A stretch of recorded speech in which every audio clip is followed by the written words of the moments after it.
cara dia menyapa anaknya seperti ini. Begini syarat masaknya. Selain itu biaya utilitas, bukankah kamu harus tanggung setengahnya? Tiap ibunya bicara begitu, sang anak tertunduk malu terdiam, melihat kabel internet dicabut, komputer disita, komik diambil, dan ibunya membawa kardus. Sang anak hanya memandang penuh harap. Belum selesai, ibunya mulai mencopot poster di dinding satu persatu, sampai poster terakhir akan disobek, barulah sang anak melawan sekuat tenaga, tapi ibunya tenang menunda aksinya. Kamu mau apa? Ada pepatah yang bilang, hanya setelah tahu malu seseorang bisa berjuang mati-matian, dan baru setelah itu menjadi berani, kan? Tulis itu. 5 kata tertulis di dinding kamarnya, tapi sebagai murid payah, dia masih salah tulis. Su Yike selalu juara terakhir dan langganan kantor polisi karena sering membobol kunci untuk temannya, hingga ibunya harus menjemputnya tiap minggu. Parahnya, setelah skor ujian masuk universitasnya cuma 120, dia tetap bermalas-malasan. Ibunya pun memohon sekolah agar dia bisa mengulang kelas 5 SMA. Itu anak dengan skor tes terendah tahun ini. Saat sekolah dengar nama anaknya, mereka langsung tutup telepon bak hindari wabah. Harapan mengulang pupus dan biaya bimbel tak terjangkau. Sang ibu pun cari jalan lain. Aku siapkan soal, besok kamu belajar di rumah. Namun yang buat ibu pusing, nilai anaknya ternyata sangat buruk. Lembar ujian penuh coretan ini buat amarahnya meledak. Memang tidak mudah, tapi salah semua jauh lebih sulit. Kamu beruntung, kenapa tidak beli lotre saja? Meski cerdik, dia malas belajar dan hanya ingin santai, sesekali saja berambisi. Tak disangka, kedatangan Paman Buyut mengubah hidupnya. Ambilkan Paman Buyut sepasang sandal. Paman Buyut adalah jenius tua berilmu yang aneh, namun kesehariannya sangat teratur. Saat melihat sampah di lorong, dia bolak-balik membersihkannya, bahkan menempelkan puluhan peringatan di seluruh apartemen. Jika terganggu dering telepon, Paman Buyut langsung mencabut kabelnya. Begitu pula dengan kabel sinyal jika acara TV mengganggunya.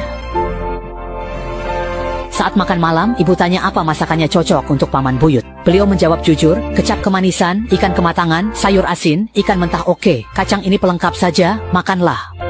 Besoknya, Paman Buyut menatap 5 huruf di dinding lalu termenung. Karena tua, ia pun tertidur. Si kecil diam-diam masuk ke kamar untuk mengambil buku ceritanya. Saat menengadah, ia melihat tulisannya sudah diperbaiki Paman Buyut. Tapi ia sadar Paman Buyut tak bergerak lagi, sehingga dengan gemetar ia mengulurkan tangan. Hari demi hari, Nick berjuang dengan cemas. Ibunya yang khawatir mengambil simpanan berharganya, memundurkan tanggalnya 7 tahun, lalu menyuap Paman Buyutnya demi petunjuk bagi Nick. Besoknya, mereka bertiga saling menatap di ruang tamu. Akhirnya sang ibu tak tahan, mulai bicara memberi petunjuk. Petunjuk apa? Paman Buyut merasa kamu pintar. Aku tak bilang dia pintar. Sebenarnya dia juga sudah berusaha, tapi berusaha pun tidak ada gunanya. Awalnya mengira Paman Buyut akan berpihak padanya. Iya, berniat untuk menasihati dengan baik. Tak disangka justru pihak lain malah balik menyalahkan. Kenapa kamu memaksanya tinggal kelas? Itu agar dia masuk universitas, kan?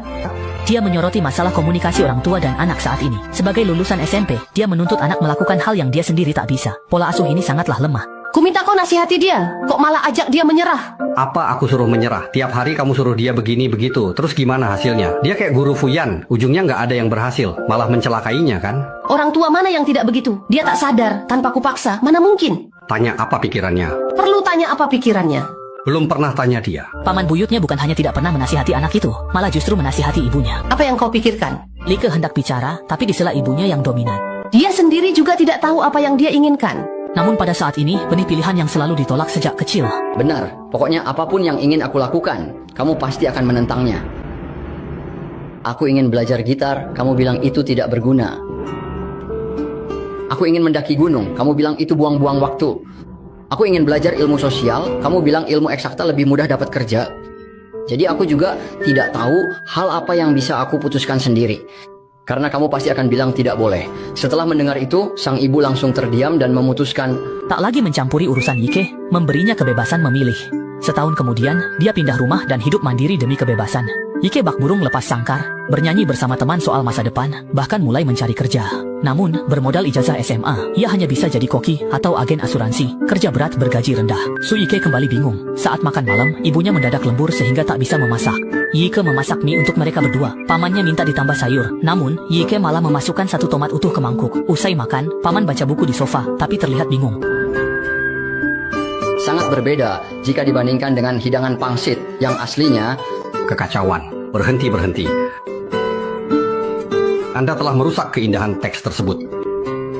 Kamu membuatku membacanya. Kamu bilang kamu tidak pandai dalam sains, tetapi menurutku kamu cukup baik dalam ilmu humaniora. Saya hanya salah membaca 2 kata saja. Kamu hanya membaca 2 kalimat. Yaik canggung karena ucapan paman buyutnya. Besoknya, ada 2 buku di sampingnya, Raja Catur dan Kamus Xinhua. Meski tak tertarik, ia tetap membacanya karena bosan. Ternyata, detail soal makanan di sana menyentuhnya. Ia bingung, lalu bertanya. Judulnya Raja Catur, tapi kenapa isinya soal makanan? Paman buyut menyuruhnya tamat membaca dulu. Yaik merasa buku itu sangat menarik dan ingin terus membacanya. Saat ingin meminjam buku, Niko melihat paman buyut menulis. Paman bilang itu hanya untuk berekspresi. Setelah banyak membaca, Niko pun merasa ingin menulis juga. Kini ada 2 kutu buku di rumah, meski ibu tetap tak suka. Paman buyut memperhatikan semua itu hingga suatu hari tetangga datang mengetuk pintu. Pohon di depan pintu rumah. Ibuku belum pulang kerja. Bisakah kamu membantuku membuka kunci dulu? Aku sudah lama tidak membuka kunci lagi. Si anak aktif yang tak bisa mengarang pun menemui Suyike karena bosan. Lagi apa? Baca buku. Kamu juga baca. Maksudnya, kata ibuku kalau malas baca, aku bakal kayak kamu, nggak lulus, gagal kuliah, biar nilaimu jelek, nggak punya masa depan. Mendengar itu dari mulut anak kecil rasanya sarkastik, apalagi dengan topi tidak punya masa depan itu. Ia pun mengajarinya menulis karangan karena nilai SD-nya lumayan. Judulnya, Tetanggaku. Ia menggambarkan dirinya sebagai kutu buku yang dikagumi anak-anak kompleks, lalu menuliskannya. Tak disangka, karangan si anak dipuji guru sekolah, bahkan jadi materi belajar berbayar. Lalu, kegiatan itu jadi belajar kelompok. Semakin banyak buku, metode bimbingannya juga meningkat. Masalah yang tak bisa diatasi guru justru mudah dipecahkan oleh Suyike, murid yang dianggap bodoh. Ia setuju bahwa nilai pria diukur dari uangnya. Namun, teguran dingin ibunya datang lagi. Karena keluhan tetangga, mereka bertengkar hebat. Merasa terpukul, Yike mulai berkhayal diam-diam kabur dari rumah naik kereta. Pergi menjauh, ia keluar dari hiruk-pikuk kota demi mencari ketenangan. Meski kakinya kesemutan di toilet, ia tetap berhasil menulis. Tak sengaja, paman buyutnya melihat novel itu. Walau mengejek Yike yang rendah diri, sang paman tetap memperbaiki tulisan itu, lalu mengembalikannya. Kamu sudah membacanya ya? Ada 12 salah eja, 5 penggunaan kata yang tidak tepat, dan 2 kesalahan tata bahasa. Aku cuma menulisnya iseng saja. Kalau kamu menulisnya serius, justru tidak akan semenarik ini. Menurutmu ini menarik? Itu membuat Yike agak tersinggung. Yike terkejut dan senang. Kata-kata itu membuatnya termotivasi menulis. Ia diam-diam membawa novelnya ke paman buyut untuk diperbaiki. Kekompakan mereka pun tumbuh di kamar mandi kecil itu. Belajar dan menimba pengalaman mengubah Yike, sehingga saat Misan mengeluh soal kerasnya hidup, ia membalas dengan kutipan emas Dostoyevsky. Orang yang sadar dirinya bodoh berarti bukan lagi orang bodoh.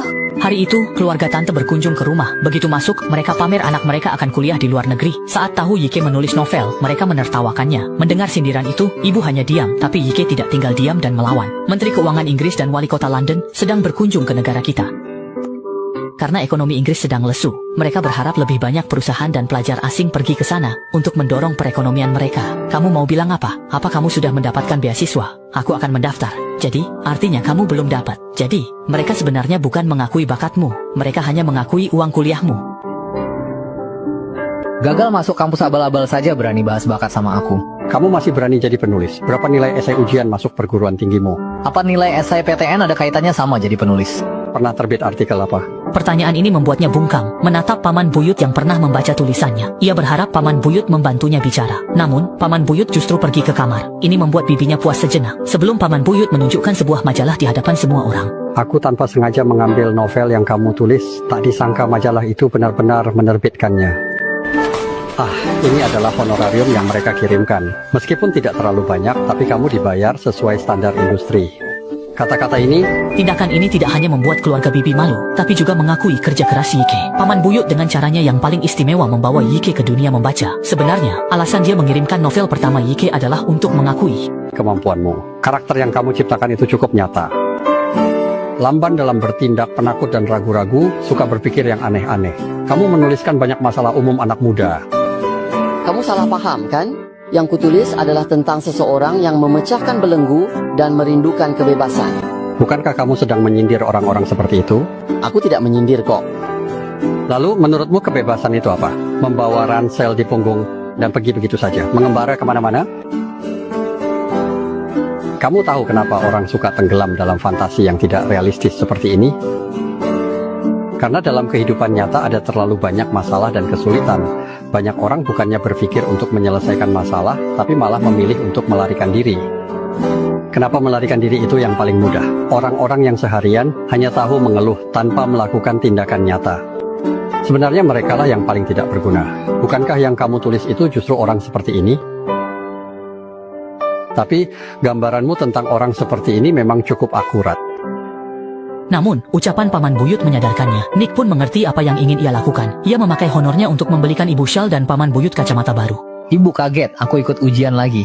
Ujian apa? Aku memutuskan untuk ikut ujian lagi, tapi kali ini aku akan mengambil jurusan ilmu sosial. Kamu sudah memikirkannya matang-matang? Coba dulu, hati sudah mantap.